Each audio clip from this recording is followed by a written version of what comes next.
Well, ladies and gentlemen, Kamala Harris has finally decided that she's going to roll out some policies. And of course, who would have thunk it? It's communism. And I say who would have thunk it because, or who would have thought it? It's the Southern coming out in me. But who would have thought it? Anyone with a brain who's been reporting on this at all. Now, what is this policy, of course? From CNN Politics, Harris to call for federal ban on price gouging to lower costs in first economic policy speech. Ah, yes, that ever detrimental and destructive price gouging, which no one is engaging in. Oh, but let's get into the news. Let's see what the broad has to say. Vice President Kamala Harris on Friday is expected to call for a federal ban on price gouging to lower grocery prices and everyday costs for Americans in her first economic policy speech in Raleigh, North Carolina. The proposal is part of Harris' efforts to prevent corporations in the food and grocery industries. That's important. I'll get to that in just a minute.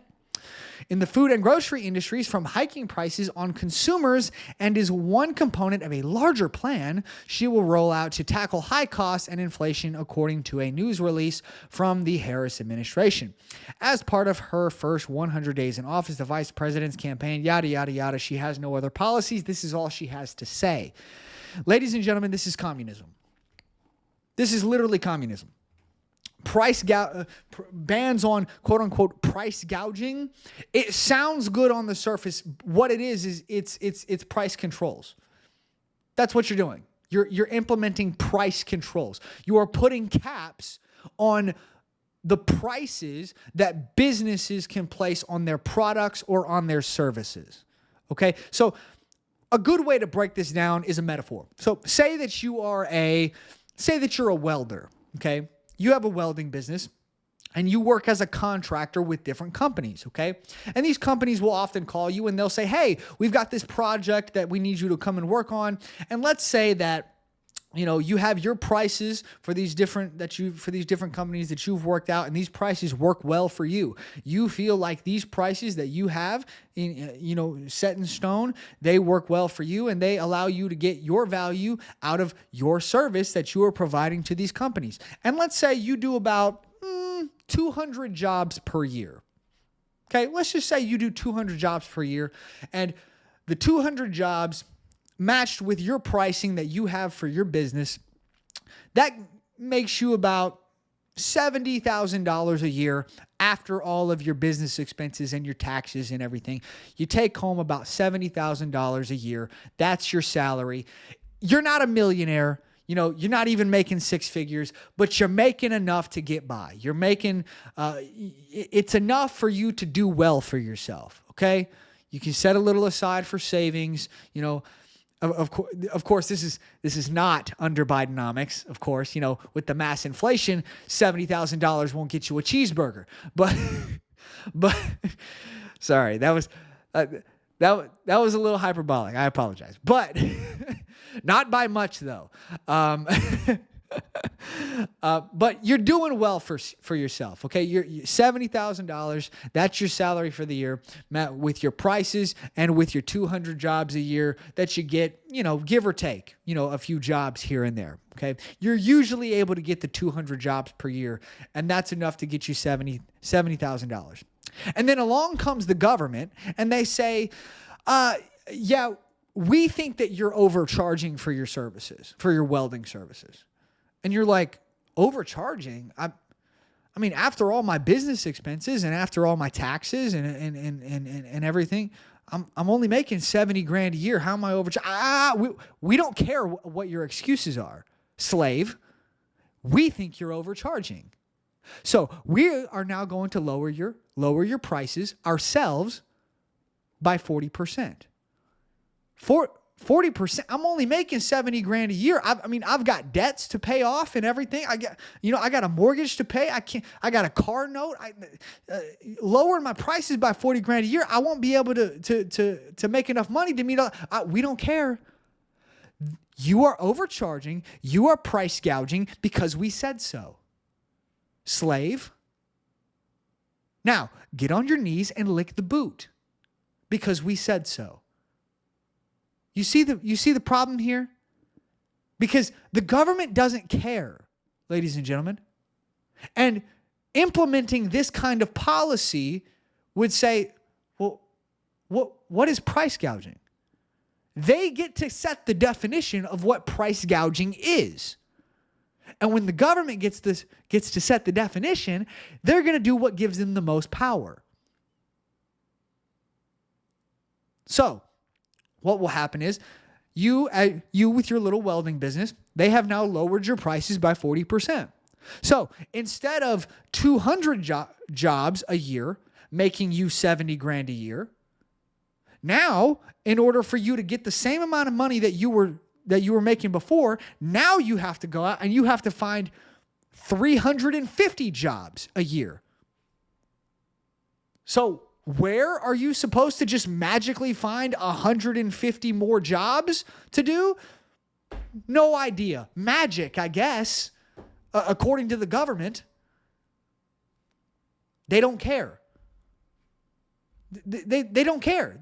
So what's going to happen is you won't be able to find the jobs that you need to make ends meet.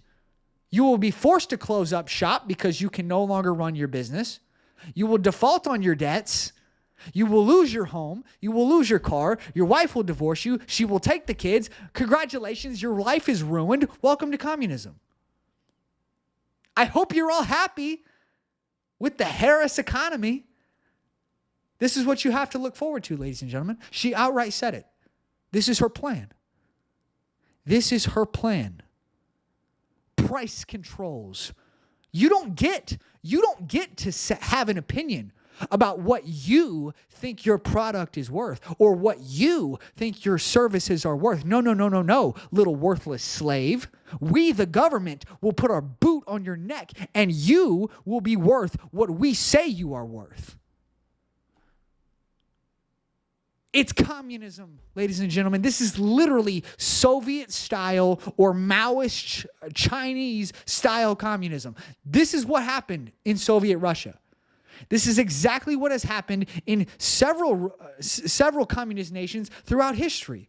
Russia, China, Venezuela is socialist, but let's be honest, it's basically communist. You look at Cuba, same thing. And what does it do every single time? It destroys economies. It destroys them. It destroys competition. Ladies and gentlemen, there will be business after business. Small businesses are going to be obliterated from this. The only businesses that will even be close to being able to survive this are the large, massive corporations. Those are the only ones that are going to be able to survive this. Now, I know what you're thinking. Kendall, that was hyperbolic. That was a ridiculous metaphor. That's not going to happen. Okay, so let me show you this then. Let me give you a real world example then. From the New York Post, Subway calls emergency meeting with franchisees as sales plummet. Now, this is right now. This article is from yesterday, August 14th, 2024. This is right now. Under the Biden-Harris economy, right now, Subway is having to call emergency meetings because their sales are plummeting. Now, I'm not going to sit here and say that this is 100% because of Biden and Harris. Subway has had a lot of competition come into the market. You look at Potbelly, you look at Jersey Mike's. They've had you look at Firehouse Subs. They've had a lot of competition come in, and that is one factor.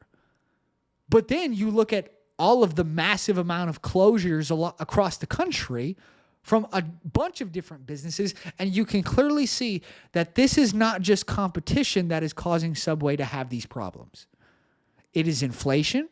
It is the fact that the price of their products, or excuse me, the price of the stuff that they use to make their products, to make their sandwiches, the meat, the cheese, the vegetables that goes into their sandwiches, all of that stuff is more expensive now. All of it. So, of course, they have to up the price of their sandwiches. And less people are going to be willing to pay that price for their sandwiches. So they lose business and their sales plummet. This is basic supply and demand economics. Basic economics 101. Inflation destroys businesses. This is what it does. And we have seen record inflation under the Biden-Harris economy. It's right here in front of your face, ladies and gentlemen. Let me get into the news. Subway has called a hasty meeting with franchisees of its 19,000 North American sandwich shops as they grapple with faltering sales and profits, the Post has learned. The fast food giant, which sold itself in April for $9 billion to Roark Capital, owner of Dunkin', Arby's, and Baskin-Robbins, told franchisees it will reveal plans to improve traffic and win back market share at the Thursday meeting. It's right in front of your face. It's right there. I don't know what to tell you, ladies and gentlemen. Now, I told you earlier, they are specifically marketing this policy. The Harris campaign is specifically marketing this as a policy that is going to help bring down the price of groceries in the grocery stores. This is extremely dangerous, ladies and gentlemen. It is extremely dangerous.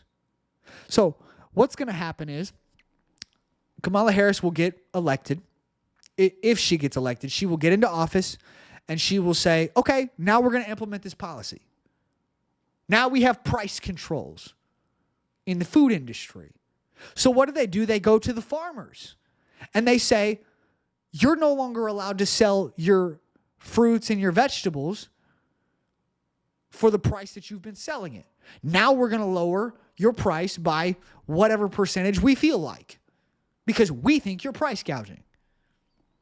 So the farmers say, okay, you want to lower my prices by 25%?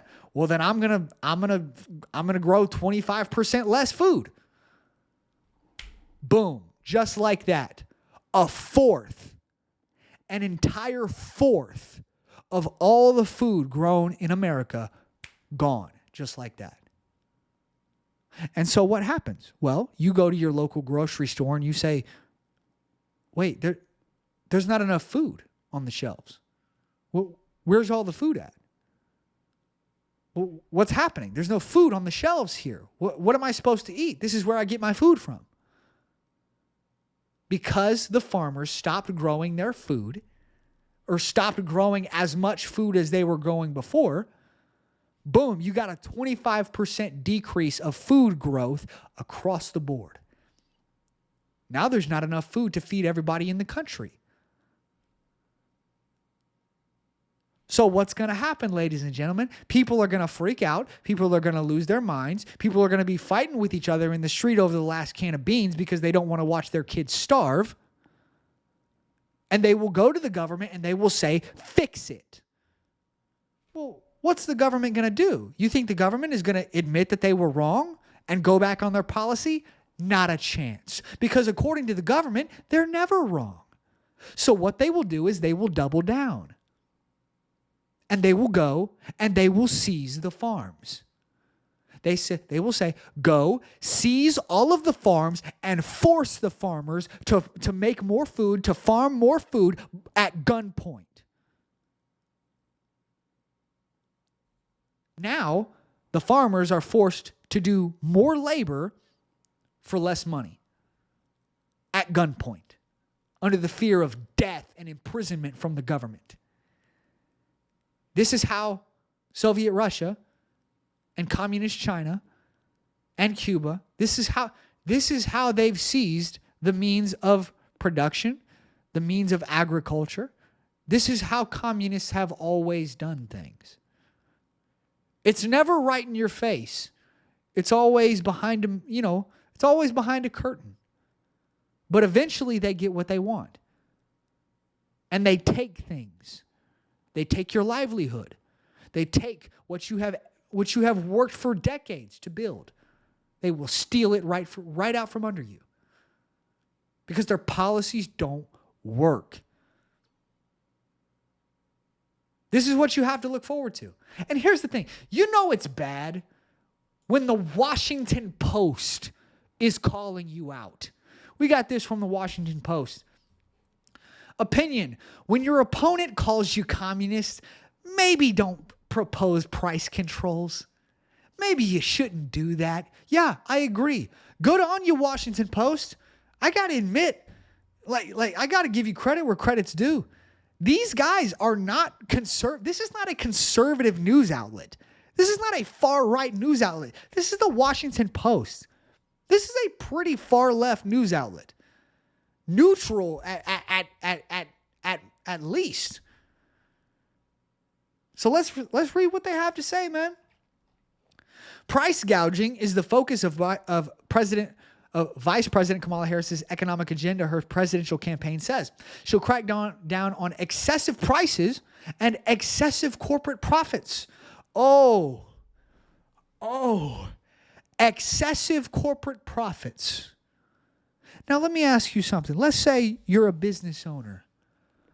Who is the government to come in and say, you've made too much profit? Who are they to say that you've made too much? And what is too much? 10 million? 5 million? 1 million? 500,000? 100,000? How much is too much? Well, they get to decide. You don't. Welcome to communism. Let's continue. So what level counts as excessive? Thank you, Washington Post. You might ask, to be decided, but Harris will ban it. There you have it, ladies and gentlemen. They have no definition for what excessive is. They'll figure it out later, whatever they feel like in the moment. We're just going to ban it. That's the thing about price gouging. As has been said about hardcore pornography, you know it when you see it. Sure, we'll go with that. It's not hard to figure out where this proposal came from. Voters want to blame someone for high grocery bills, and the presidential candidates have apparently decided the choices are either the Biden administration or corporate greed. Harris has chosen the latter. Of course she did. Oh, of course she chose corporate greed, because the other one, the other choice would require her to take responsibility for her stupid policies. Now, you can sit there and you can say, oh, but she's just the vice president. She's not the president. She's not the one making the policies. Well, according to Karine Jean-Pierre, whatever. Goodness gracious. The one doing the press conferences for the Biden and Harris administration. I mean, she was asked today or yesterday by Peter Doocy that Harris is trying to step away from the Biden economics policies. Can you blame her? And Karine Jean-Pierre is like, what are you talking about? This is the Biden-Harris administration. The economic policy is something that Biden and Harris have both worked on. I kid you not. This is literally what she said. And Kamala Harris is like, no, stop. Stop saying that. I don't want to be affiliated with this because Bidenomics is an utter disaster, ladies and gentlemen. But guys, this is what you have to look forward to. This is what you have to look forward to. Price controls and communism. That's it. That's what you will get under the Kamala Harris campaign. Under the Kamala Harris presidency. You're already seeing it. Republicans have been saying this for months. And of course, the leftists are going to be like, oh, that's just stupid. She's not a communist. She's not a socialist. She's not, you're just crazy conspiracy theories. And then boom, literally her first policy that she comes out with pertaining to economics is literal communism.